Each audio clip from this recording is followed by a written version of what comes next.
नमस्कार, मी सुवर्णा जोशी। दिवसभरातल्या सगळ्या महत्त्वाच्या घडामोडी या बुलेटिनमध्ये आपण बघणार आहोत। सुरुवात करूया वेगवान बातम्यांना। केंद्र सरकारच्या मार्गदर्शक सूचना जारी केल्या गेल्या आहेत। 21 सप्टेंबर पासून काही नियम पाळत शाळा सुरू होऊ शकतात। कंटेनमेंट झोन बाहेरील शाळा सुरू होण्याची शक्यता आहे। 9वी ते 12वीच्या विद्यार्थ्यांकरता शाळा सुरू होणार असल्याची माहिती आहे। रिया चक्रवर्तीला एनसीबीने 14 दिवसांची न्यायालयीन कोठडी दिली आहे। त्यामुळे 21 सप्टेंबर पर्यंत रिया कोठडीत असेल। रियाने सुशांतसाठी ड्रग्ज मागवले आणि आर्थिक देवाणघेवाण केल्याचं तिने कबूल केलेलं आहे। ड्रग्ज प्रकरणी एनसीबीकडून अभिनेत्री रिया चक्रवर्तीला अटक करण्यात आली आहे। सलग तिसऱ्या दिवशी एनसीबीकडून रियाची चौकशी झाली, त्यानंतर तिला अटक झाली। रियाने पहिल्यांदा ड्रग्ज घेत असल्याची कबुली दिली आहे। इतकंच नाही तर रियाने एनसीबीला ड्रग्ज घेतल्या जाणाऱ्या बॉलिवूड पार्ट्यांबाबत माहिती दिली आहे।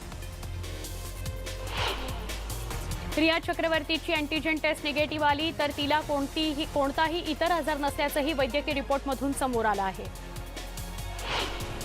रियाला अटक झाल्यानंतर ठाकरे सरकार आणि परिवाराची चिंता वाढली असेल। आता पुढची अटक कोणाला होणार हा प्रश्न त्यांना पडला असेल, असं म्हणत किरीट सोमय्या यांनी गृहमंत्री अनिल देशमुख आणि मुंबईचे पोलीस आयुक्त परमबीर सिंग यांच्यावर कारवाईची पुन्हा मागणी केली आहे। सुशांतच्या बहिणींवर रियाने वांद्रे पोलीस ठाण्यात गुन्हेगारी कट रचणे, फसवणूक करणे, बेकायदेशीर कृत्य करणे, अंमली पदार्थ प्रतिबंधक कायदा यासह अशा एकूण 13 कलमांअंतर्गत गुन्हा दाखल केलेला आहे। रियाने केलेल्या तक्रारीनंतर सुशांतचे कुटुंबीय मुंबई हायकोर्टात जाण्याची शक्यता आहे। सुशांतच्या बहिणीने चुकीचं औषध दिल्याचा रिया चक्रवर्तीने आरोप केला आहे। रिया चक्रवर्तीने सुशांतची बहीण प्रियंका विरोधात एनडीपीएस कायद्यानुसार गुन्हा दाखल केलाय। त्यानंतर हे प्रकरण सुप्रीम कोर्टाच्या आदेशानुसार सीबीआयकडे सोपवण्यात आलंय। ड्रग्ज कनेक्शनमध्ये बॉलिवूडचे अनेक दिग्गज चेहरे अडकू शकतात। एनसीबीने 12 जणांची यादी बनवली असून त्यांना लवकरच समन्स बजावलं जाऊ शकतं। मुंबईतल्या धारावीमध्ये पोलिसांनी तब्बल 35 किलो गांजा जप्त केलाय। पोलिसांना माहिती मिळताच छापा टाकून 4 जणांना पोलिसांनी अटक केली आहे। सरकारशी पंगा घेणाऱ्या कंगनाच्या घरातील अवैध बांधकामावर हातोडा चालवण्यासाठी पालिकेनं नोटीस कोर्टाकडे परवानगी मागितली आहे। कंगनाच्या खारघरमधील घरामध्ये अनेक नियमबाह्य बदल करण्यात आल्याचं समोर आलं आहे। कंगना विरोधात विधान परिषदेमध्ये मंगळवारी हक्कभंग प्रस्ताव मांडण्यात आला। काँग्रेस नेते भाई जगताप यांनी सभागृहामध्ये प्रस्ताव मांडला।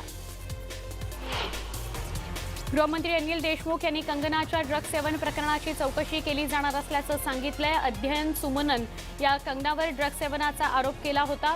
या प्रकरणी तक्रारीची दखल सरकारनं घेतली आहे।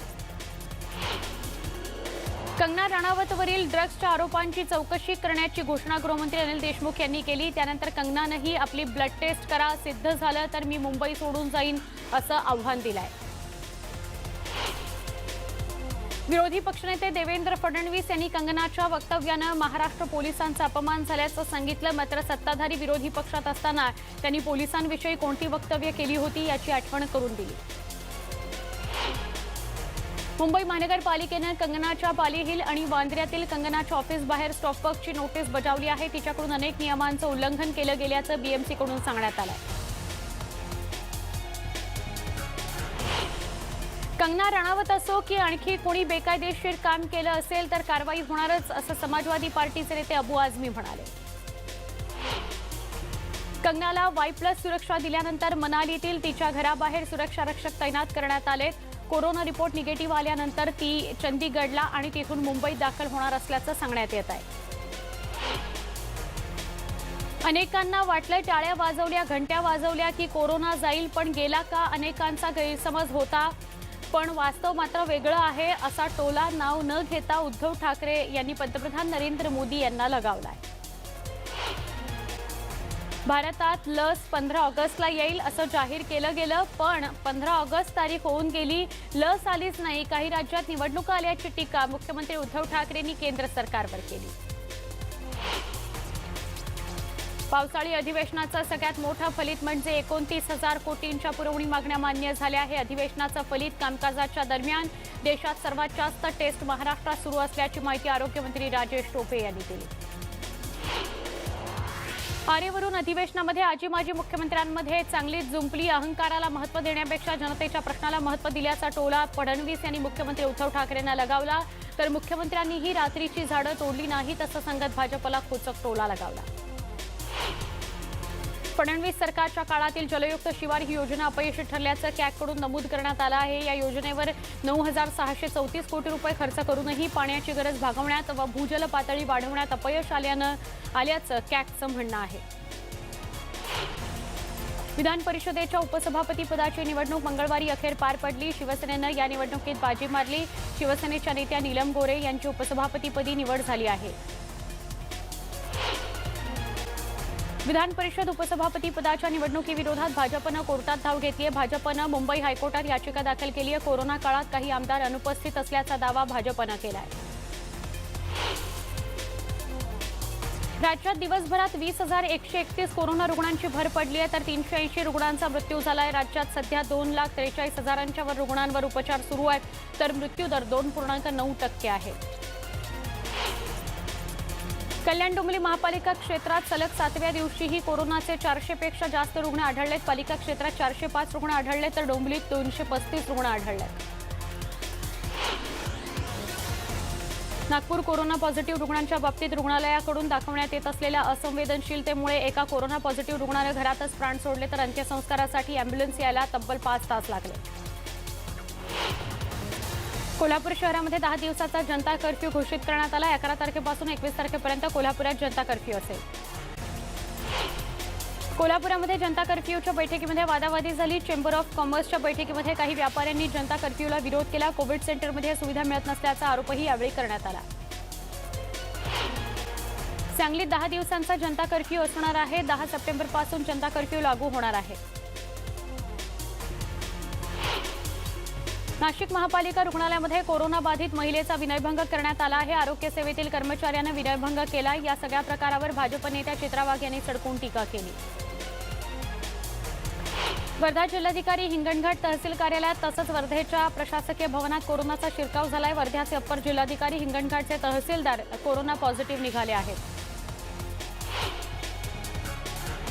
कोरेगाव भीमा प्रकरणी एका तरुणीसह 2 तरुणांना NIA कडून अटक करण्यात आली आहे. एल्गार परिषदेमध्ये भडकाऊ भाषण केल्याचा त्यांच्यावर आरोप असून त्यांनी शस्त्रास्त्र आणि स्फोटकांचं ट्रेनिंग घेतल्याचाही आरोप करण्यात आला आहे. नवी मुंबईतील खारघरमधील मोबाईल दुकान फोडून त्यातील 50 लाखांचे महागडे मोबाईल आणि लॅपटॉप चोरून नेणाऱ्या टोळीला 8 दिवसांमध्ये पकडण्यात नवी मुंबई पोलिसांच्या गुन्हे शाखेला यश आलंय. 45 लाखांचा मुद्देमाल हस्तगत करण्यात आलाय. नालासोपाऱ्यामध्ये 5 सप्टेंबर रोजी एका तरुणाची गळा चिरून हत्या करण्यात आली होती. त्या हत्येतल्या 5 आरोपींना पोलिसांनी अटक केली आहे. सद्दाम सय्यद या तरुणाचा इमारतीच्या पाण्याच्या टाकीजवळ मृतदेह सापडला होता. 5ही आरोपींना पोलीस कोठडी सुनावण्यात आली आहे. जालनाच्या पोलीस मुख्यालयामध्ये सहाय्यक फौजदाराची गोळी झाडून आत्महत्या समोर आलेली आहे. सुभाष गायकवाड असं या मयत सहाय्यक फौजदाराचं नाव आहे. ते पोलीस मुख्यालयातील शास्त्रागारामध्ये कार्यरत होते. त्यांनी आत्महत्या केली आहे.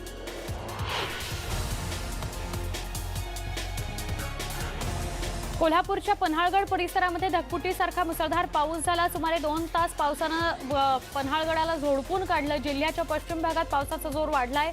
पन्हाळगड परिसरातील अनेक रस्ते वाहून गेल्याची घटना घडली आहे.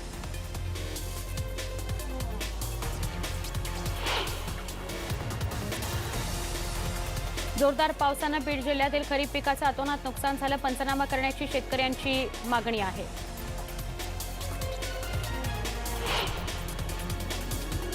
शिरपूर परिसरामध्ये वादळी वाऱ्यासह पडलेल्या पावसानं शेतीचं मोठं नुकसान केलं. पिकांच्या नुकसानीमुळे शेतकरी आर्थिक संकटात सापडला आहे.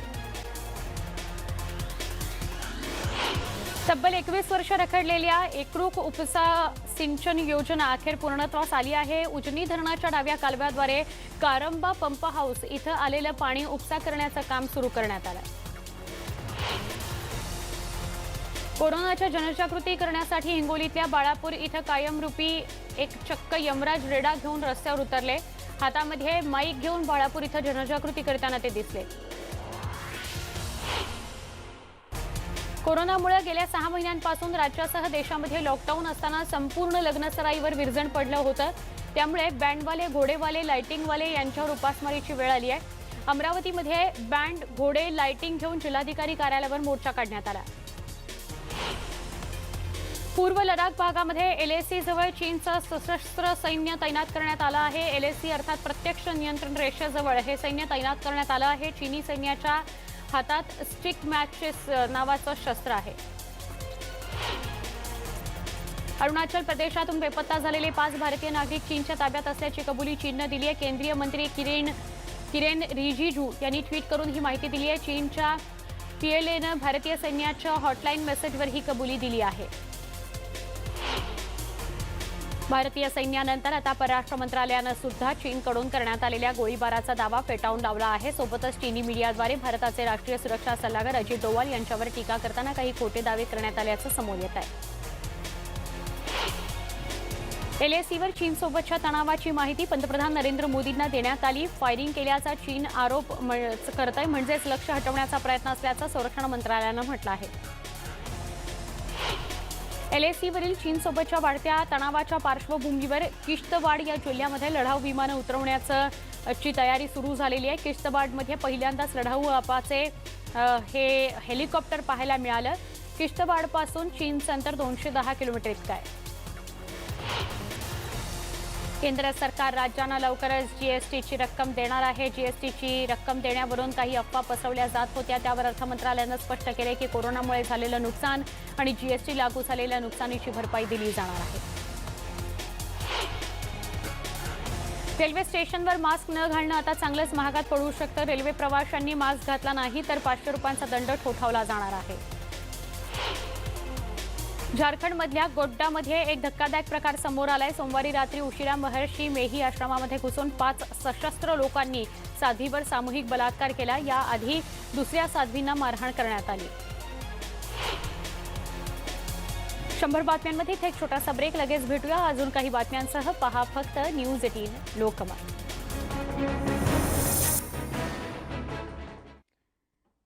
बुलेटिनमध्ये पुन्हा एकदा स्वागत. वळूया पुढच्या वेगवान बातम्यांकडे.